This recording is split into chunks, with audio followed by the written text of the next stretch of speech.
Si las puertas se te han cerrado, recuerda que siempre hay una puerta abierta para ti. Puerta Abierta, un programa con el doctor Guillermo Torres.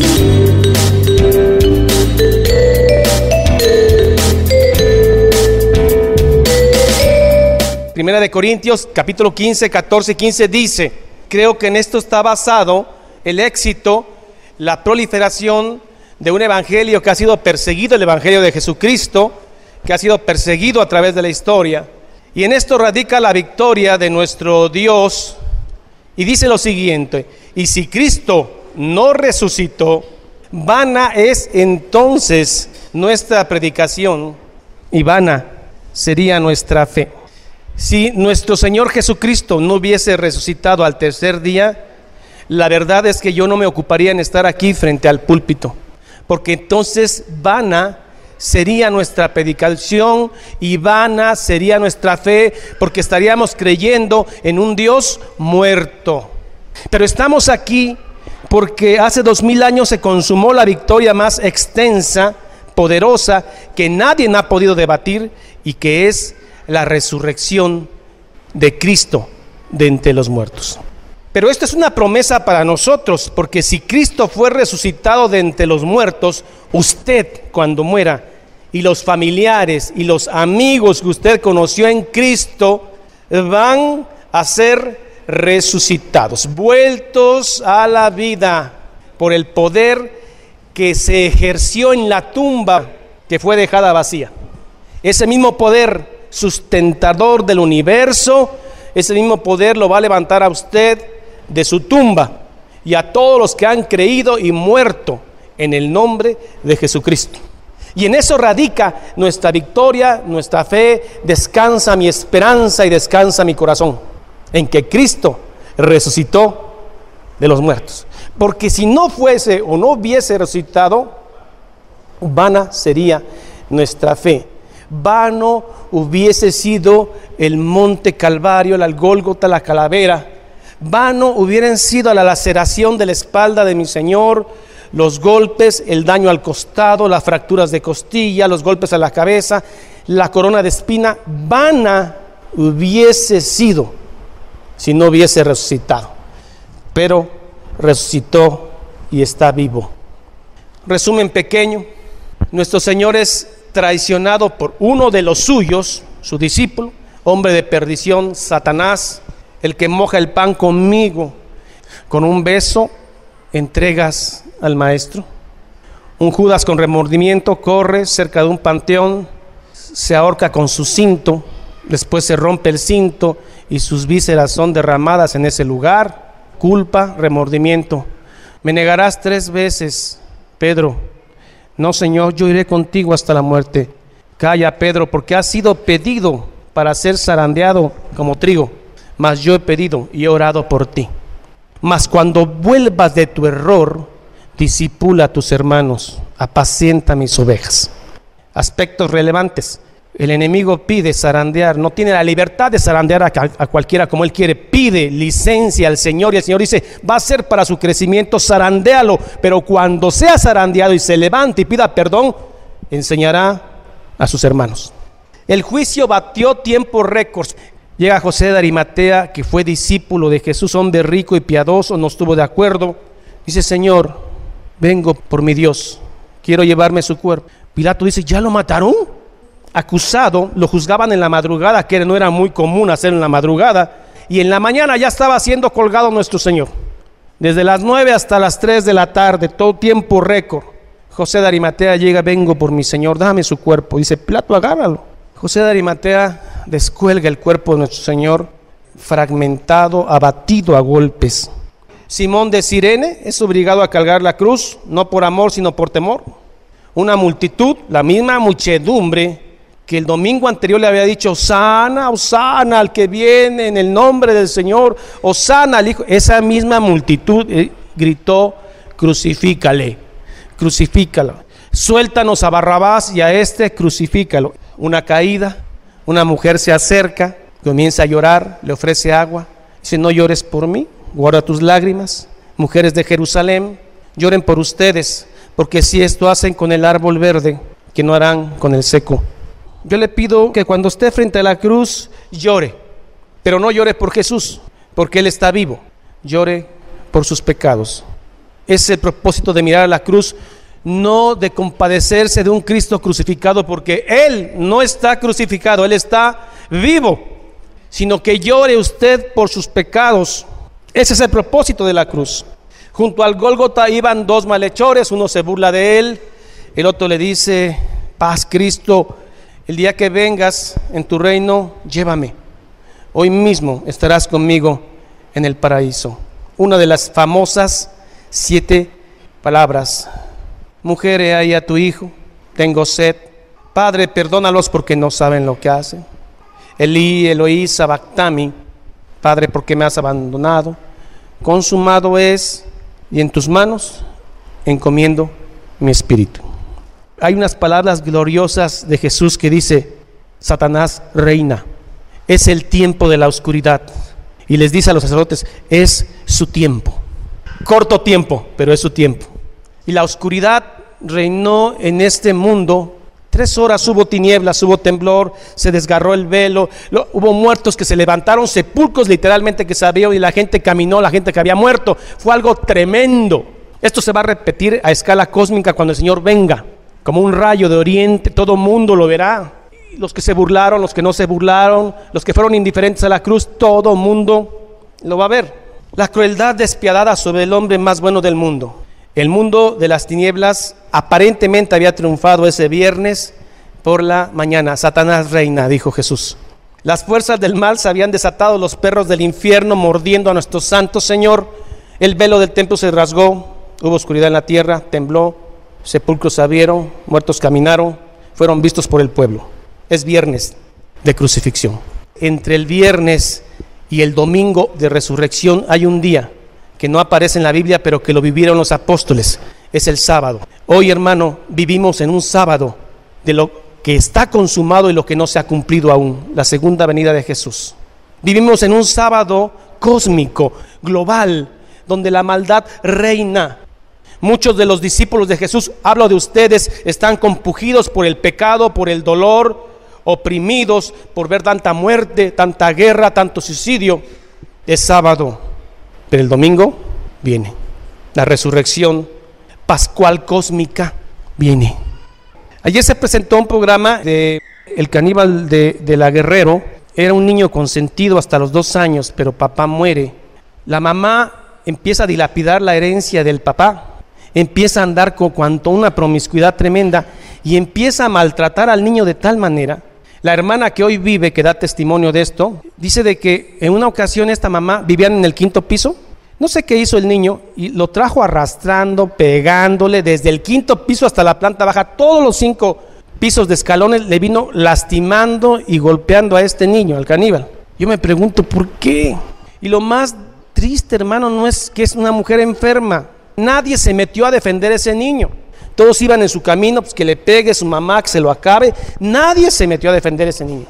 Después, a los 7 años, es violado por un vecino. La mamá ni caso le hace. El príncipe de este mundo es Satanás. En un sentido, Satanás reina. Así es el sábado. Los discípulos están miedosos. 2 de los discípulos van a Emaús, tristes. Las Marías llorando. María Magdalena observando cómo ponen la piedra de varias toneladas. 15 a 20 gentes moviendo la piedra que tapó el sepulcro. O sea, era una piedrotota, un disco. Magdalena llorando, dice: han matado a mi Señor. Imagínense cómo están los apóstoles el sábado. Están solos, tristes, están encerrados en una casa a piedra y lodo, tienen miedo. Es sábado. Jesús resucitó, pero estamos en un sábado cósmico. Pero el domingo viene, donde todos los que han creído, no será defraudada su fe. Donde aquel que le dijeron: te lavaron el cerebro, ahora crees en esos aleluyas, crees en un Cristo, no será defraudada su fe, hermanos. Cuando parece que Dios no puede hacer nada, es porque va a aparecer aún más poderoso. Dice que la segunda venida de Jesús va a reinar aquí la iniquidad. El ministerio de la iniquidad va a ser grande aquí antes de que venga Jesús. Por eso es tan contradictorio que el mundo evangélico pida avivamiento, cuando la Biblia dice que va a reinar la iniquidad, segunda de Tesalonicenses 2:2. La maldad va a aumentar en este mundo antes que Jesús venga, no va a haber avivamiento. Cuando parece que Dios no puede hacer nada es porque va a parecer poderoso. Cuando Dios parece estar muerto es porque está regresando a la vida. Nunca dé por muerto a Dios, no descarte el poder de Dios. El domingo viene resurrección para todos los que han creído. El vaso de barro va a ser transformado en una vasija de porcelana. Un pecador va a ser transformado en un santo. La Biblia lo dice. Un alcohólico en un príncipe. Un niño discapacitado en un ángel. ¿De qué le sirve a la gente ir a una procesión? ¿De qué le sirve a esa gente ir llorando porque le van pegando un Cristo ficticio que no es nuestro Cristo? Nuestro Cristo vive. Y no llorar por su pecado. ¿De qué le sirve a esta gente llorar cada Semana Santa si no se arrepiente? ¿De qué le sirve a algunos golpearse la espalda? Los he visto. Cargar pedazos de madera, caminar de rodillas si no se arrepienten ante la cruz. Entremos al domingo de resurrección. El viernes acabó. El miedo de los discípulos acaba. Las Marías llegan, toda la noche han preparado los ungüentos. Van a ponerle un paño blanco a nuestro Señor, a vendar las muñecas, los pies, porque lo van a lavar, especias, sal. El día todavía no esclarece, las Marías van preocupadas, llorando. Pero algo increíble sucede en ese momento. La piedra que pesa tonelajes está desplazada. Ellas entran absortas, viendo que la piedra la movió alguien. Entran y el cuerpo de Jesús no está ahí. Dice, ¿dónde pusieron el cuerpo de mi Señor? Primero me lo matan y luego se roban su cuerpo. Una presentación de ángeles hermosos junto a la tumba y dice, ¿por qué buscáis entre los muertos al que vive por los siglos de los siglos? ¿Por qué los buscan entre los muertos si Él no está muerto? María Magdalena se echa a correr y se encuentra un hombre que es Jesús. Vayamos a la Biblia, Mateo 28, 1 a 10. Pasado el día de reposo, el Sabbat, al amanecer del primer día de la semana, domingo, vinieron María Magdalena y las demás, era un grupo grande de mujeres, a ver el sepulcro. Y hubo un gran terremoto porque un ángel del Señor, descendiendo del cielo y llegando, removió la piedra y se sentó sobre ella. ¿Qué es lo que pasó en el día de la resurrección con esta tumba? Vea una escena de la resurrección. Jesús estaba muerto, totalmente muerto. Los sacerdotes fariseos dijeron a Pilato, Señor Pilato, estos ignorantes dijeron que su maestro iba a resucitar al tercer día. Así que no sea que vayan a robar su cuerpo, te pedimos una guardia para la piedra. Pilato dice, llévense la guardia. ¿Usted sabe lo que es una guardia romana? 30, 40, 50 hombres armados en la piedra, fuertes, con una disciplina militar como no la hay. Llévate una guardia y además le pusieron un sello, una cuerda envolviendo a la piedra y donde quedaban los espacios ponían cera y un sello con un anillo del sacerdote. Así estaba la tumba. ¿Quién podía mover la piedra? ¿Las Marías? Mujeres delgadas, unas envejecidas. Los apóstoles a piedra y lodo. ¿Quién más seguía a Jesús? Judas había muerto, Pedro con miedo, todos con miedo. ¿Quién movió la piedra? Si los sacerdotes estaban muy pendientes que nadie tocara esa piedra. Milagrosamente se presentan estos ángeles, la piedra se mueve y llegando removió la piedra y se sentó sobre ella. Vean el poder. Su aspecto era como un relámpago y su vestido blanco como la nieve, un ser celestial. Y de miedo de él los guardas temblaron y quedaron como muertos. Toda la guardia. No solamente había guardia romana, había guardia religiosa. Mas el ángel respondió y dijo a las mujeres, no temáis vosotras, porque yo sé que buscáis a Jesús, el que fue crucificado. No está aquí, pues ha resucitado, como dijo. Venid, ved el lugar donde fue puesto el Señor, e id pronto y decid a sus discípulos que ha resucitado de los muertos. Y he aquí, va delante de vosotros a Galilea, en cuerpo, o sea, no en espíritu. Jesús cuando se presenta a Tomás le dice, Tomás, mete tu dedo en mi costado para que veas que no soy espíritu. Y estaban todos asombrados y le dice, dame de comer. Le dan pescado y un panal de miel para que coma, porque un espíritu no come. Es Jesús. Ahora Jesús va en cuerpo caminando. He aquí delante de vosotros a Galilea va, allí le veréis. He aquí os lo he dicho. Entonces ellas, saliendo del sepulcro con temor Esto es algo común en los cristianos. A veces hay temor ante un mundo tan perverso, pero hay gozo, porque sabemos que Cristo está por arriba de todo lo que podamos ver en este sábado. Y miren, las mujeres con temor y gran gozo fueron corriendo a dar las nuevas a sus discípulos. Y mientras iban a dar las nuevas a los discípulos, he aquí Jesús les salió al encuentro en cuerpo. ¡Salve! Eso solamente lo hace Dios, hermano. Mujeres llorosas con temor y gozo, y él dice: salve, buenos días, salve. Y ellas acercándose, ¿qué hicieron? Su maestro. María Magdalena había sido liberado de demonios. Las otras Marías, ¿qué hicieron, hermano? ¿No dan ganas de hacer esto? Tirarse a los pies de Jesús. Y dice, y acercándose, abrazaron sus pies y le adoraron. De ahí viene la frase: no me toquéis, porque no he sido mi cuerpo glorificado todavía. 40 días estuvo Jesús apareciéndose a sus discípulos, a diversas gentes, durante 40 días. Después de los 40 días, ante más de 1000 gentes, sucede la ascensión. Todos se quedan viendo durante la ascensión así, quieren estar todo el tiempo así. Galileos, ¿qué hacéis viendo esto? Así como lo vieron irse, así vendrá. Igual, dice la Biblia, con poder. Las apariciones de Jesús durante 40 días, muy rápido, mi hermano. Se le aparece a María Magdalena, ya vimos. Se les parece a las que envolvían la tumba. A Pedro ese mismo día. Miren, hay una escena, llegan las Marías a avisarle a Pedro y dice: resucitó el maestro. Dice el evangelio que decían: esto es locura. Entonces Pedro, con ese dolor en su alma por haberle fallado al maestro, echa una carrera, se va al sepulcro, y cuando ve que no está, se echa a llorar de gozo. Pero además de llorar de gozo, él tenía en su corazón que le había fallado al maestro. Más adelante, en el lago de Tiberias, a él y a otros 6 se le aparece el maestro y le dice 3 veces: Pedro, ¿me amas? Pedro, ¿me amas? O sea, me negaste 3 veces. Pedro, ¿me amas? Tercera vez dice: Señor, tú lo sabes todo. Entonces, id y haced discípulos, apacienta mi grey. Más apariciones, hermanos, mire.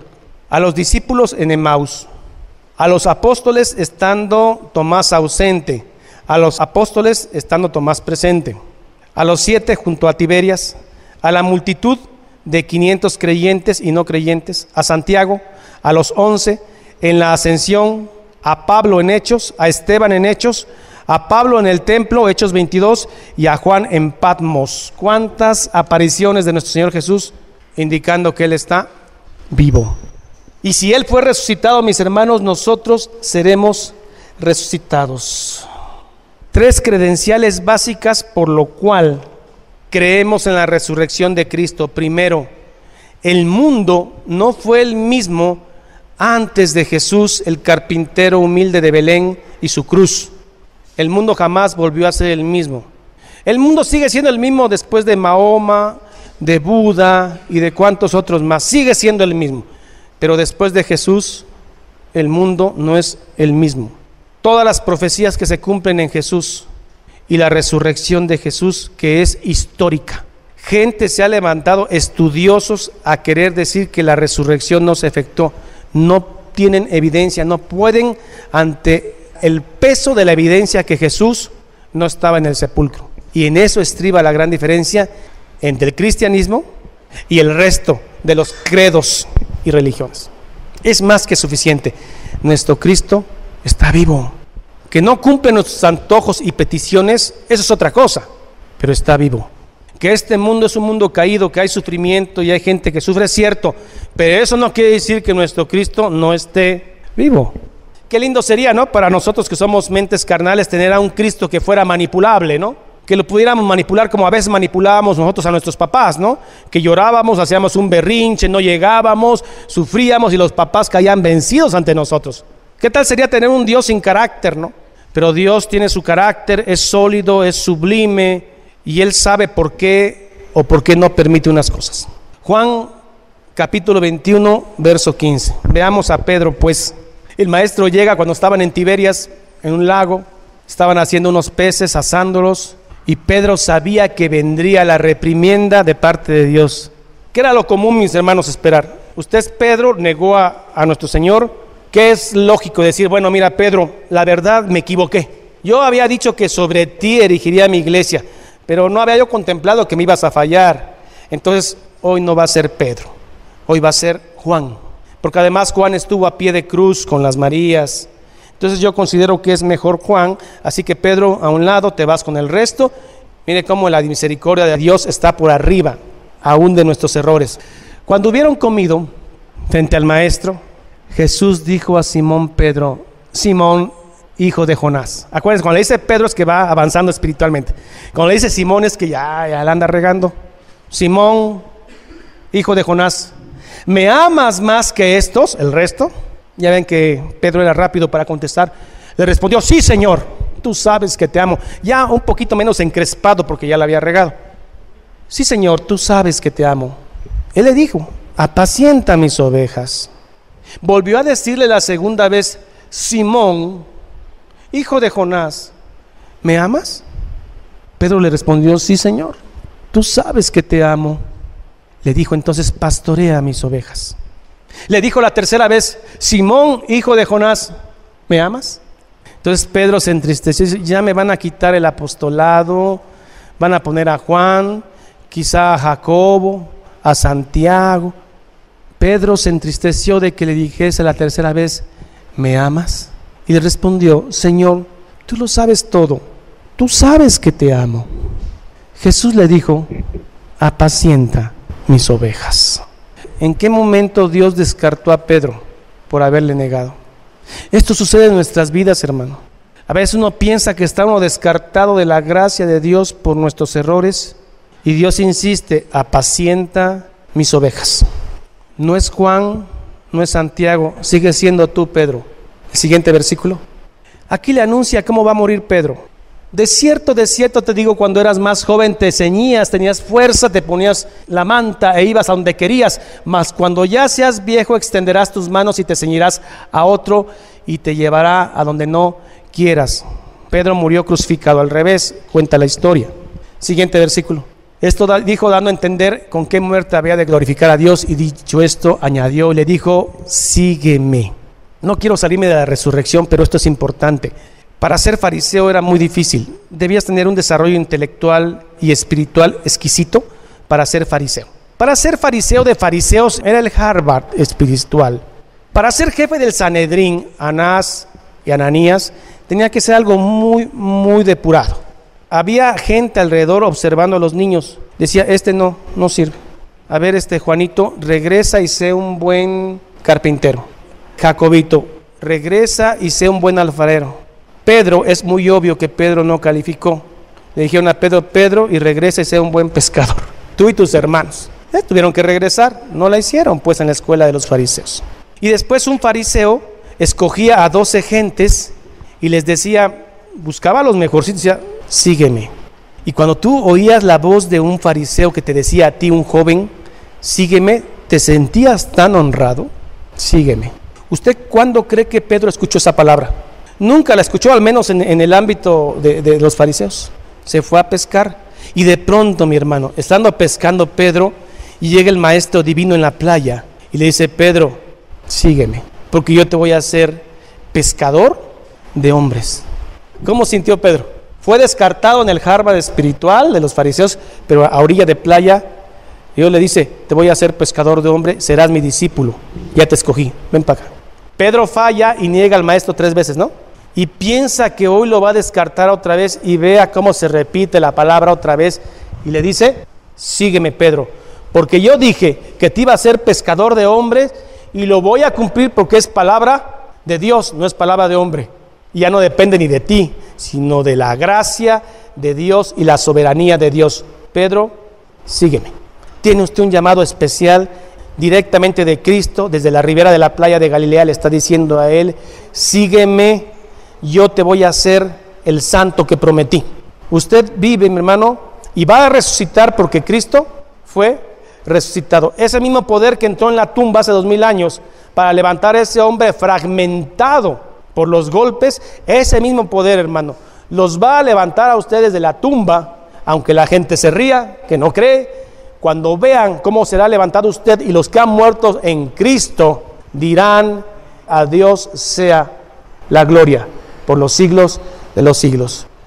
Nuestro Jesús ya no está en la cruz. Él está sentado a la diestra del Señor. Y Él, con su ojo piadoso, nos mira cada día y nos ama porque somos sus ovejas. Dice la Biblia que el mundo no lo conoció, por eso el evangelio nunca va a ser popular. Si lo hubieran conocido, no lo hubieran matado. Mas vosotros negasteis al santo y al justo, y mataste al autor de la vida, a quien Dios ha resucitado de los muertos, de lo cual nosotros somos testigos. Mataron al autor de la vida, pero Dios lo resucitó. Y podemos decir entonces que nuestro Cristo vive. Y si vive Él, viviremos nosotros. Este no es un lugar para dejar de beber o para que un hombre deje de fornicar o adulterar. Eso se da por añadidura. Este lugar es para conocer la redención eterna, la vida eterna, regalo que solamente un Dios vivo puede dar. Las iglesias son un lugar donde la gente aprende, entiende y toma por gracia el regalo de Dios, la vida eterna y perdón de sus pecados. Por eso damos gracias a Dios. Les repito, no se van a quedar como son, ni yo. Seremos perfeccionados en el día del Señor Jesucristo. Ahí terminará Él la obra. Así que anímese, porque Cristo vive.